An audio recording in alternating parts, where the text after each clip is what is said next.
Le pain que nous mangeons aujourd'hui n'est pas vraiment le même que celui que mangeaient nos grands-parents ou arrière-grands-parents.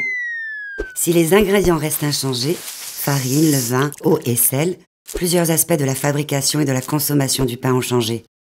Autrefois, le pain était l'aliment de base et les familles consacraient une bonne partie de leur temps à le fabriquer. Il existait d'ailleurs des manières bien différentes de préparer et façonner son pain en fonction des préférences. En Corse, le mot pane est un élément important de composition pour désigner différentes sortes de pain préparés avec diverses farines. On retrouve les mots composés tels que o pane di fiore, qui désigne le pain à la farine de blé, o pane d'orzo, à la farine d'orge, o pane di sele, à la farine de seigle, o pane pisticini, à la farine de châtaigne.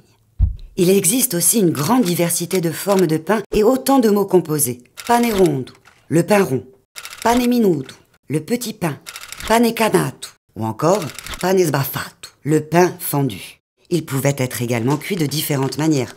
Par exemple, pane biscotto désigne un pain que l'on fait cuire 2 fois et sécher dans le four pour le conserver plus longtemps. On préparait aussi des pains plus petits, qui étaient particulièrement appréciés par les enfants. Qui n'a pas entendu parler de la panetta? Mais il y a aussi les formes panetto, pagnolo, panuccio, panucciolo, dans lesquelles on retrouve aussi de manière très distincte le mot pane. Quelle que soit sa forme, sa couleur ou son goût, le pain est un aliment qui a traversé toutes les générations. Et aujourd'hui encore, au sein de nos repas, il tient une place de choix.